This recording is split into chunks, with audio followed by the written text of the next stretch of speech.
For $320, y'all better take your time and make love to my scalp, okay?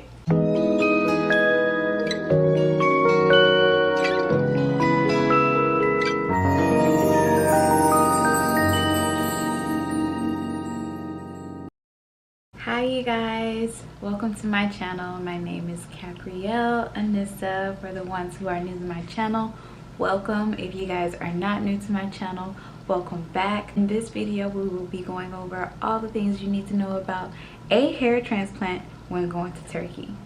Now, a lot of people are really curious about the cost, the pain level, recovery time, getting your visa to go. You'll find all that in this video. Make sure you stay tuned. First things first, before you do anything, do your research. Find out what type of surgery you want to do. If you want to do the FUT or the FUE hair transplant, whether that's cutting the strip in the back of your head and having that taken out and then grafted into your transplanted area, or if you do like me and I got an FUE hair transplant where they take out the hair follicles from the back of your head in different parts and then they implant them into your hair. When it came to my research, my concerns were, are they good at afro texture hair or, you know, 4 type hair? I have kinky, curly, tight curls, so I wanted to make sure that somebody is not gonna mess me up, because anything can go wrong, you know, different curl patterns and stuff like that. So you would definitely want to play a part in that. You also want to read up and look at your reviews on different type of clinics, how they treat their clients, what they offer their clients price wise. That's also one of the things that I also considered when getting this procedure done. Is it something that's gonna hurt my wallet? Because in America, for sure, it's gonna hurt your wallet. It's gonna cost a pretty penny. But in Turkey, things are a little bit more affordable, but you definitely want to ask around and make sure you're asking the right questions to make sure you are picking the right clinic for you. Which goes to show the type of clinic that I chose was Longevita. Based off of people's results, they dealt with a lot of people with afro texture, so I went along with them, and their prices were really great. So everything that I mentioned as far as my concerns were no longer a concern because I felt like I was in good hands. So how they typically go about getting everything done from the start is by booking a consultation, figuring out if you are suitable for this particular situation to get a hair transplant. They message you through the app WhatsApp. The communication through there is pretty easy, and I think that helps a lot due to the fact that you are in the United States and they are in Turkey, and that could be a pretty expensive bill when it comes to regular communicating. So first things first, whenever they did the consultation through the phone, they want to get images of all angles of your hair issue and your hairline. So it'll have you take a picture from up, down, left, and right. I will insert these pictures here so you guys can take a look at mine. So the pros and cons with communication with the WhatsApp. There's a time difference. That's one huge thing that you have to consider whenever you are doing this, because when you're messaging them, you might feel like you're being ignored, but they're not open or even awoke yet, you know. So be mindful of that whenever you're messaging them and trying to get an instant response. So sometimes patience is the best way. Another pro is being that it's very convenient, considering the fact that you are in the United States and they are in Turkey, so that helps. Sometimes you have to pay a fee to even go sit down with consultation for a doctor, so I think that's really cool. And another pro for them is that they happen to schedule calls for you through the WhatsApp app, so that you guys can communicate regarding your situation, your status of the situation or the surgery and procedure, whether that's payments, if you have any questions, and then we'll get further into going about scheduling your procedure. So that's very helpful. So cost and payments. After they analyzed my photos, they gave me a quoted package, and that included the procedure, how many grafts you would need, PRP treatment, breakfast and hotel, transportation to and from airport, and back and forth to your appointment. My procedure came out to $2,043.69. I had to do a deposit of $320, which brought it back down to $17.24 that I had to complete payment before actually going out there. So the pros and cons of that: you can modify your plan. For example, my plan came out to the procedure itself for 2,500 grafts is what I was quoted for. I ended up getting 2,900 to 3,000. So that was what the actual was, but I was quoted for 2,500, which was 15, 15, 11. So that was the hair surgery itself. The PRP treatment, which is not something that you have to get, it's just something that they put together as a total package for you. That came to $318.30. You can take that off of the ticket if you like, or you can keep it. I decided to keep mine. I decided to keep my whole package because I just thought that it was worth the penny. All of it was worth the penny. My hotel and breakfast, that came to a total of $401.06. And that was for 3 nights, which I find that's pretty good for a bed and breakfast for 3 nights. Initially, you only have to stay for 2, but I went ahead and did 3 nights, and I'll explain that along the way. Hotel transportation was $127.32, and back and forth to the clinic was $127.32 as well. I know people are giving advice to kind of like go around corners of trying to cut costs on this trip. Kudos to them, kudos to you if you decide to do that. That is totally optional. It's totally your choice, to each his own. However, I decided to keep all the whole entire package as far as transportation goes, is because I am an American. I speak mostly English. I do not speak Turkish. So I'm not gonna sit here and fiddle with trying to explain where I need to go, or ask anybody who probably doesn't even understand me or quite fully understand me how to get to someplace. I felt like I was worry-free, stress-free by just hopping in the car and knowing that these people know exactly where I'm going, and I don't have to explain to them where I'm going. So that's a peace of mind. That is just an amazing service. It's just like a weight lifted off your shoulders for, you know, just hopping in the car. They know exactly who you are. They show you your name, and you're good to go. You don't have to worry about being kidnapped. You don't have to worry about being overcharged or undercharged. You're already set for a certain price, so you're good. And considering the fact that my hotel was about an hour away from the airport, that was well worth the price in my opinion. Another pro, they allow payment plans. Longevita does offer payment plans, and I think a lot of the clinics in Turkey offer payment plans. You do have to do the deposit in order to secure your placement for your appointment, but after that you are golden. But you want to make sure that that balance is paid off before going. The cons for me in this particular package was the bed and breakfast. I stayed for 3 nights. Okay, so out of all those 3 nights, I only had 1 breakfast that I was able to participate in, because they had the procedure booked for early that morning, first thing that morning, and breakfast started at 7:30, and the procedure was going to be taking place, or getting ready to take place, at 7 o'clock. So I couldn't be there.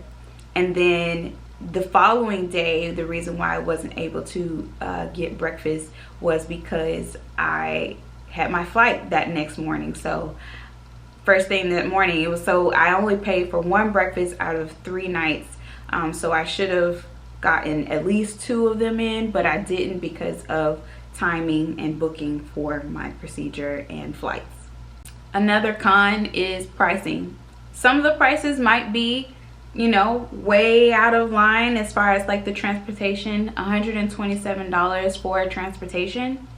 Yeah, it sounds a little bananas, but as I mentioned to you guys before, I was stress-free when doing so. So with the transportation, I didn't have to explain my situation to anyone where I'm going. They knew exactly where I was going, so that wasn't an issue.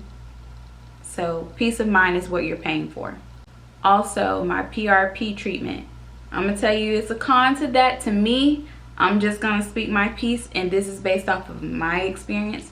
but we'll get to that part once we get to that part. And my last con for this cost and payments would be you have to meet the deadline that they give you whenever they quote you for your price.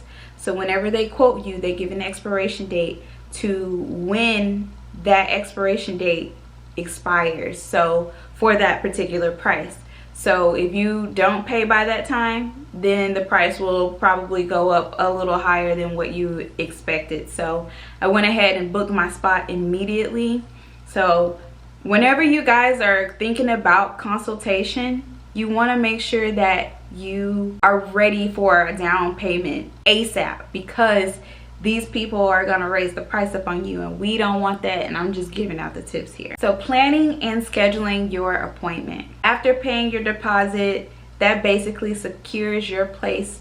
So after paying your deposit, you can go ahead and then schedule your procedure when you would like to come or go about getting it done. As I mentioned before, you must have the balance paid off before you get there, because they will not do anything for you until that balance is paid. As time goes on, they do an assessment as far as your medical history.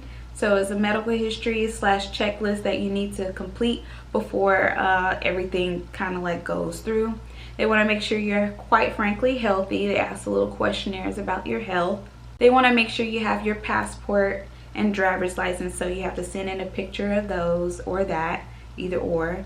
I sent in my passport, but make sure you do have a passport because you are going out of the country. They did also request a bill, a proof of address. I don't know why, but basically, I guess if anything were to happen to you, they would know who to contact or go about contacting people or that address, I guess, maybe, I don't know. But that is what they asked for, so I sent them a utility bill. They also inquire whether or not you happen to have your visa.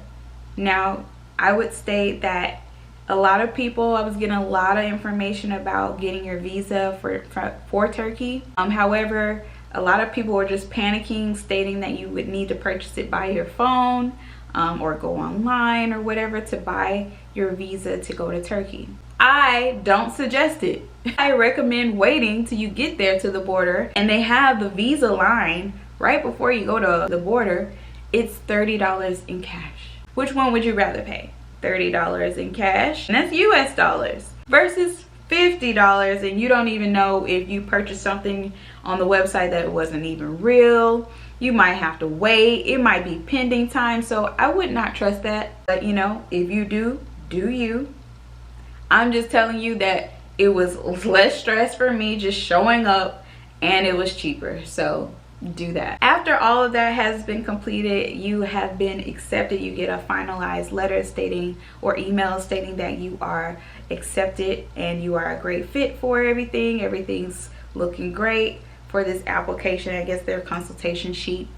So booking your flight. They schedule a booking consultant to kind of like go over things with you according to appointment times that they have available when you're wanting to come, and also trying to recommend different pricings and different flights that they see online. You can go over flights with them. I did, and I just went according to my budget that I wanted to go. So if you want to do a direct flight, great, which I would highly recommend, because it is very, very exhausting traveling 3 flights back and forth to Turkey.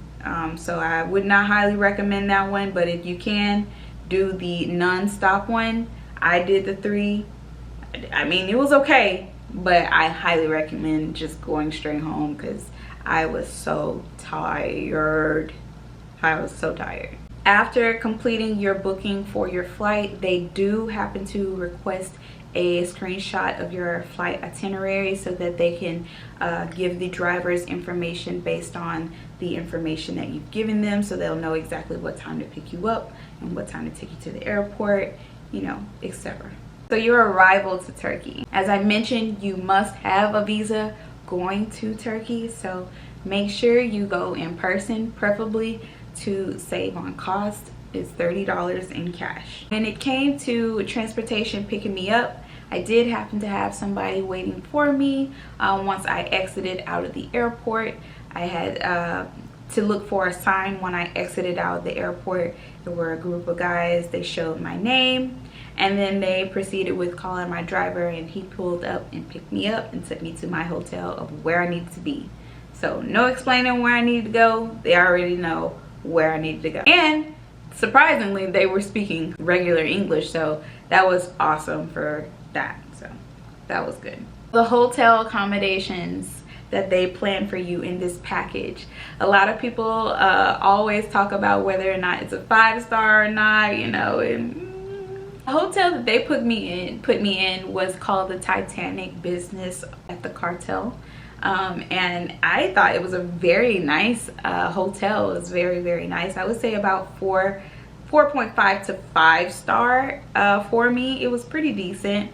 It was just the baklava and the breads that they had that just made it at 0.5, you know what I mean? So I swear, when you go to Turkey, the bread, anything bakery related, or baklava was the star of the show. Forget the hair, it's the star of the show. The hotel was very, very nice that they put me in. I was very pleased. It was very clean. Everything was just nice and laid out for me, so I really loved that, and I really enjoyed my stay. I also thought that the food that they had in the hotel was American friendly. So if you're someone as simple as me who typically go out of town and order chicken nuggets or whatever whenever you go, just the basic simple stuff. I'm a basic simple type of stuff person, so I was kind of worried about eating food and not liking, you know, different types of food, because I don't like trying new things. I don't know what that is, but I don't like trying new foods. If it ain't broke, don't fix it. So the food was very American friendly, and the menu was amazing because everything that they had was quoted under $20 at least, or at least maybe 22 at the most, which was the steak that I had. My final bill ended up being $74 for dinner for all 3 nights and a snack or so and like some stuff out of the mini fridge. So I thought that was a really great price for 3 nights. Y'all forgive me for scratching my head because it's getting a little itchy lately. So let's talk about the surgery day. That's what everybody's here for, right? Yeah, they want to make sure that you eat a really great breakfast, get something on your stomach, I guess, due to all the things that are happening with you, and they want to make sure you survive through the day.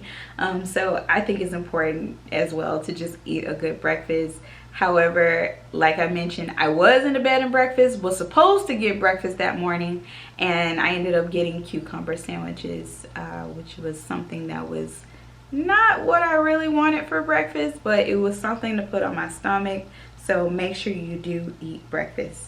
So once I got into the office, we reviewed over my medical history, kind of like the same pre-qualifications consultation sheet that I went over before coming out to Turkey.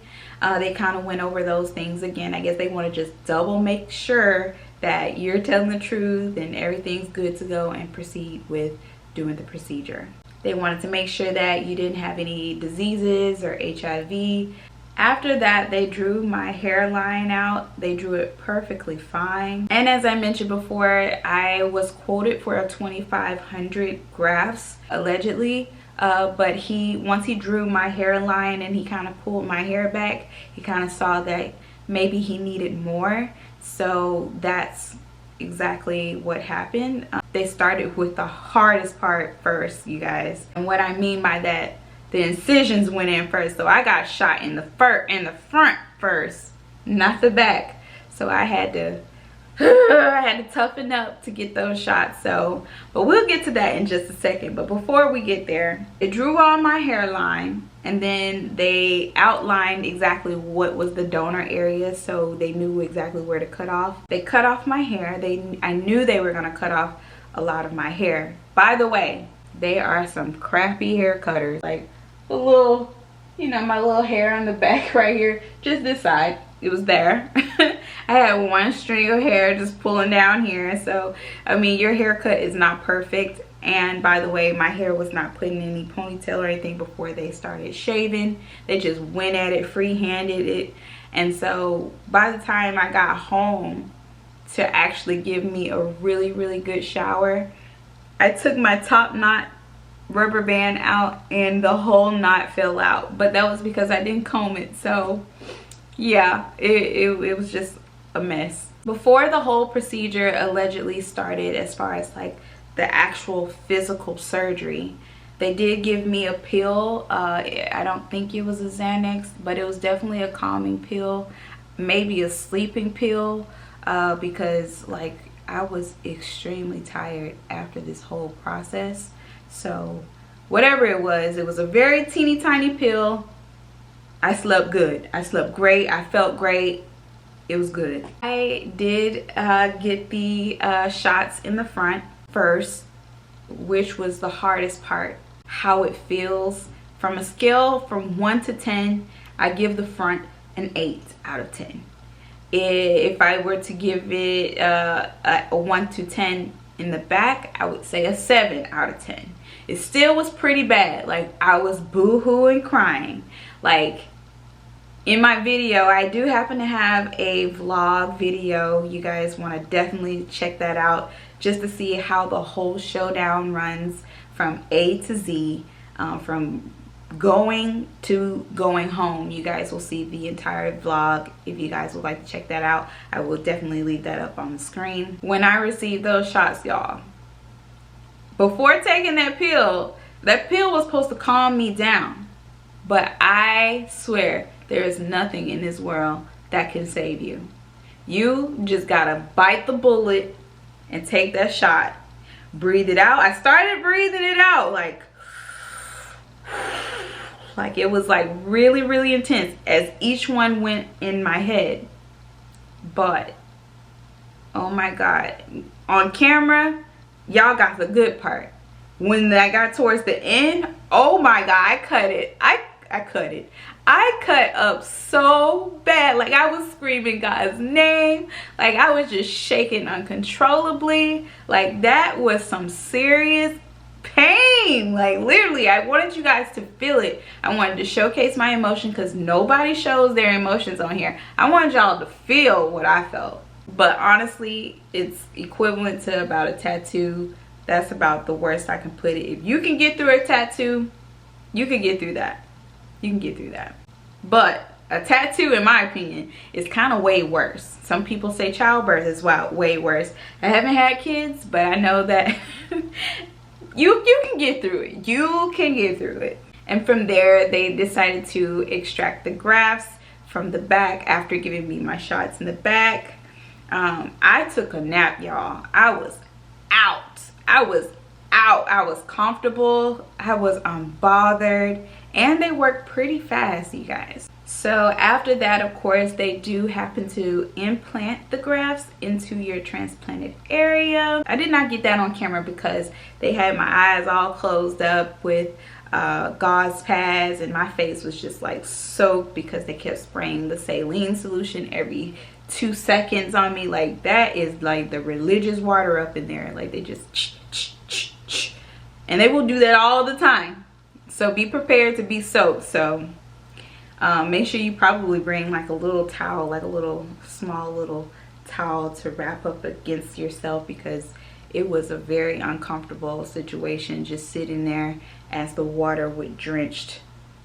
Now, they put on an apron. You took off your shirt if it was, yeah, you took off your shirt. They didn't want your clothing to be damaged, but oh man, just the cold water just spritzing my face and draining just down my back. Like, it was just leaking, and it was cold. It was cold. I did end up bringing a blanket with me, so I was a little uncomfortable, but not fully, because I was covered a little bit to warm me up. So if you happen to have a blanket, bring it. They did draw my blood, as I mentioned, to make sure I was healthy before we even got started with any type of surgical procedure. And after everything was all implanted, everything was done, I ended up asking, this is what pissed me off.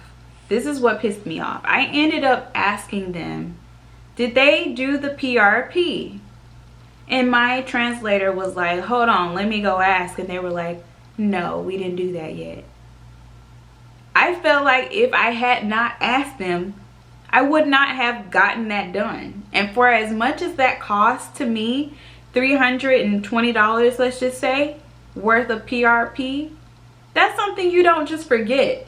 And I just felt like, you know, like that wasn't a priority to them. Like that wasn't a part of their checklist to make sure that this client got everything that they needed, they paid for it, everything. It was like an afterthought, like, oh yeah, we didn't do that.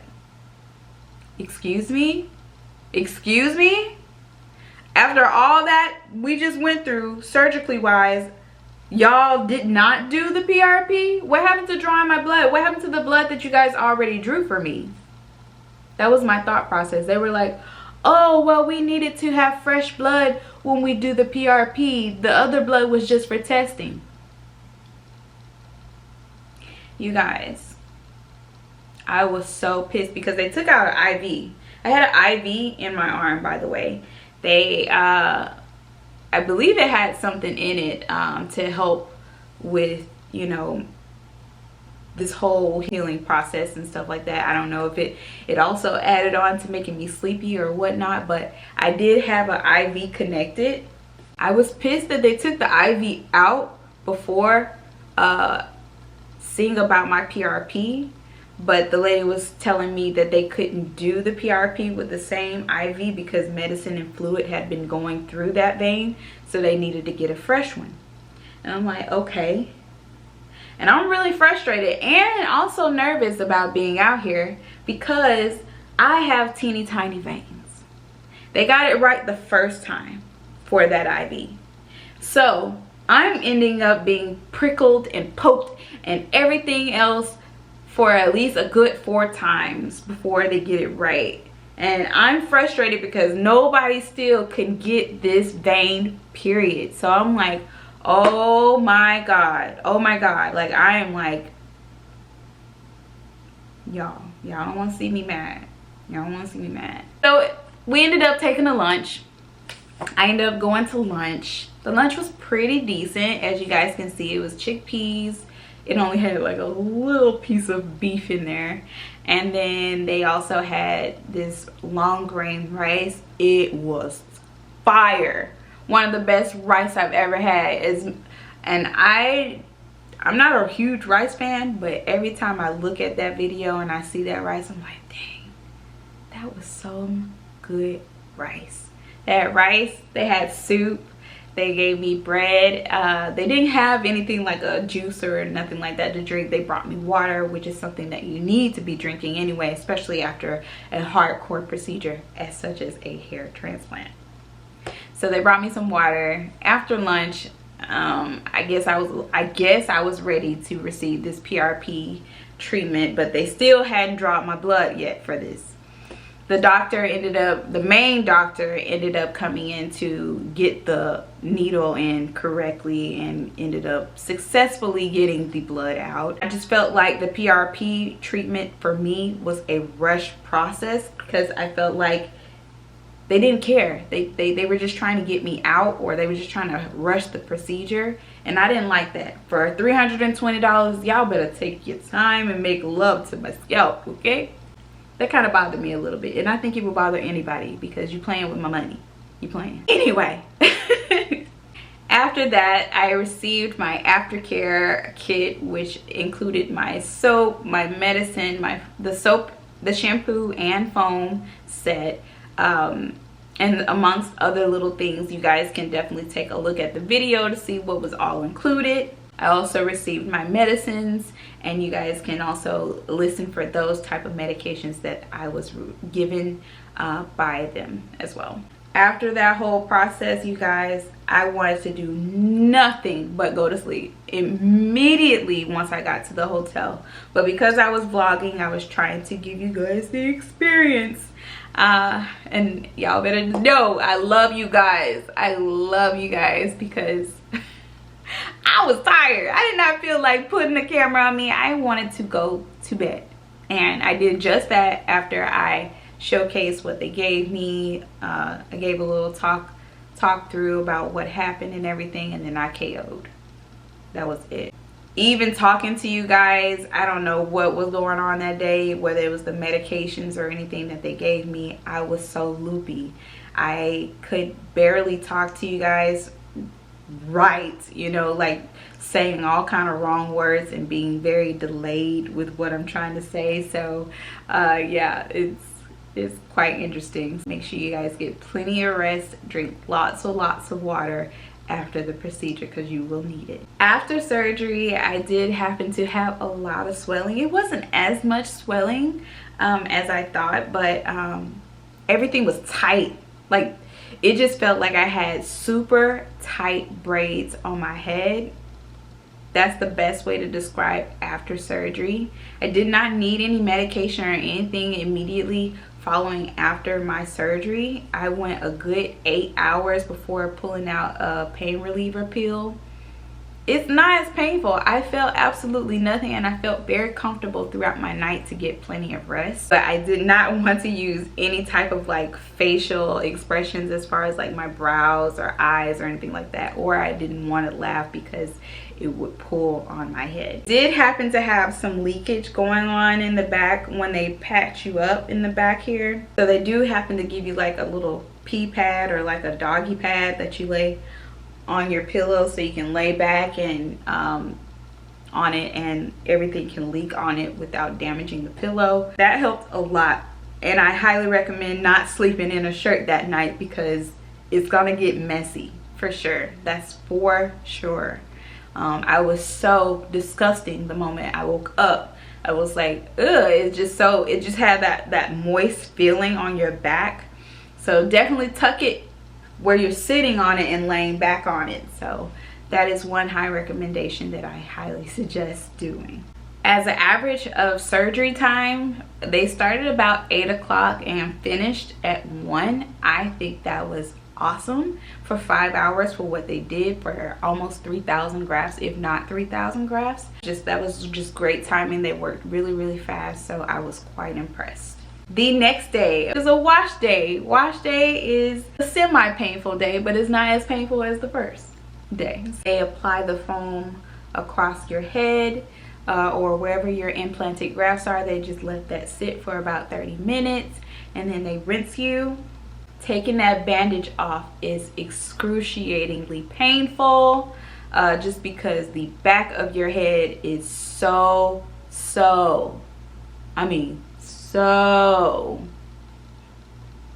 painful, so painful. Like the air, anything that touches it is very irritable. So just keep that in mind. The back is gonna be so irritable. The front, you're not gonna have a problem. You're not gonna hear a peep from the front. There's not gonna be any type of issue really in the front. But the back, oh yeah, that's where the pain gets real. He also washed my hair with cold water during this process. I thought it was gonna be like lukewarm, you know, water, but no, this was cold as ice. So it was kind of awakening for me. However, I'm kind of relieved that he did use cold water on my head, because if it was warm or hot or anything like that on my head, the back of my head would have been on fire. So I am glad he used cold water. Pros and cons to that.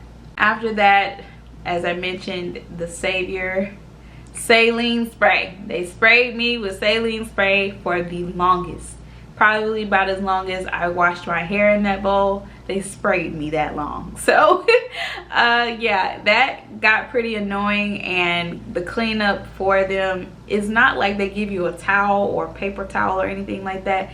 You have to like use like little gauze pads and stuff like that to clean yourself up. So that's why I said, if you can bring a small little towel or something like that, just for like drippings and stuff like that, to kind of just keep you clean. Even if you have to bring something from the hotel that's kind of like a short little towel, not like a massive one, but a short little small towel that'll keep you a little dry, because they do not have any towels or anything like that to dry you. After all the wash was done, I did happen to go over with my translator, review of aftercare, and making sure that I wash my hair from post-op 1 to post-op 15 with the foam and shampoo kit, the do's and don'ts of the procedure, just to make sure everything runs smoothly afterwards. And after that appointment, I was still tired. I don't know if it was maybe just the time zones as well too with being tired during this whole process, but I was still exhausted, and I ended up going to sleep immediately when I got back to the hotel. So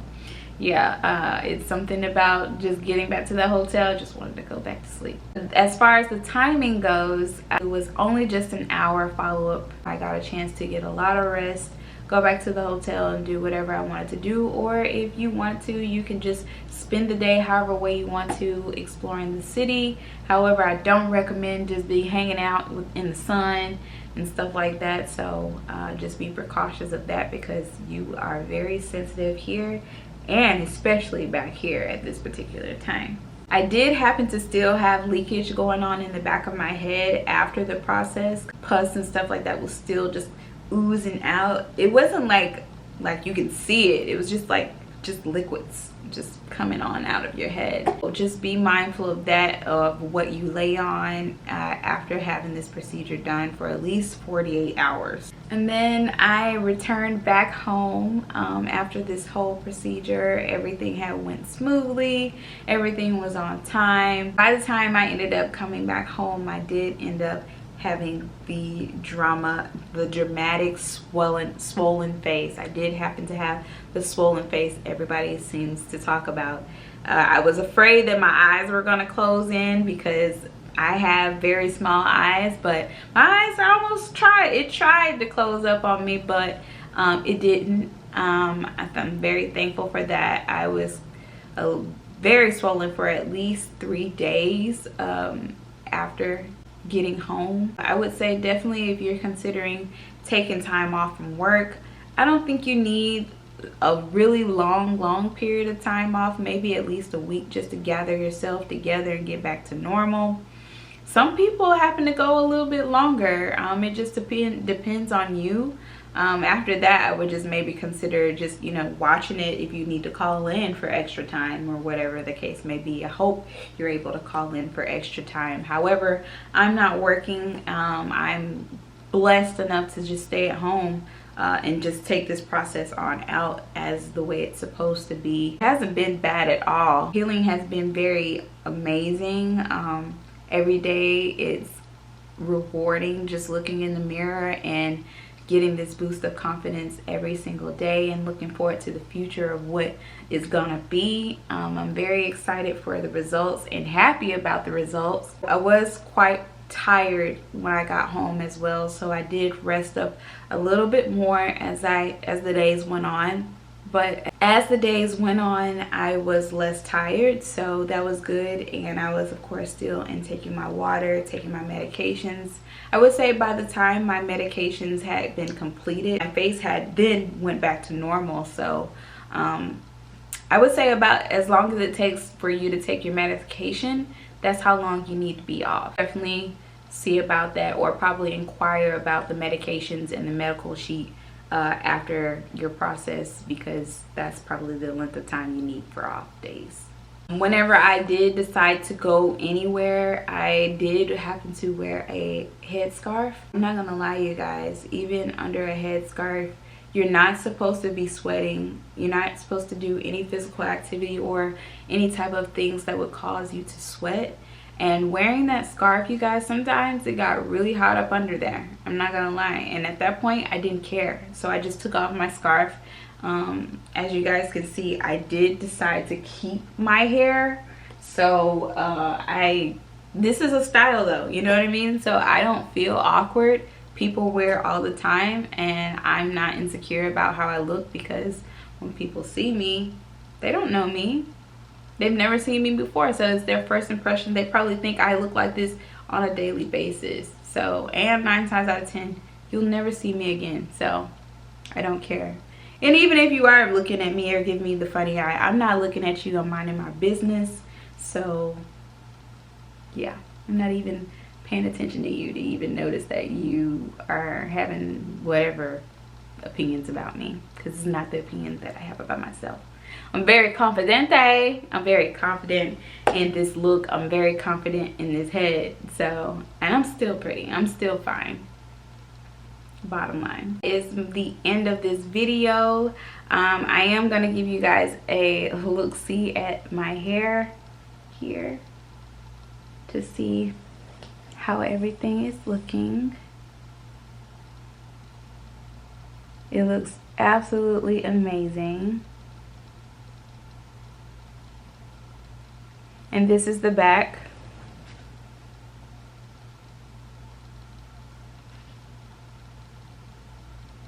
I think the healing process has turned out amazing, and I feel very confident because the grafts have now like taken place. Today is post-op day 13 for me.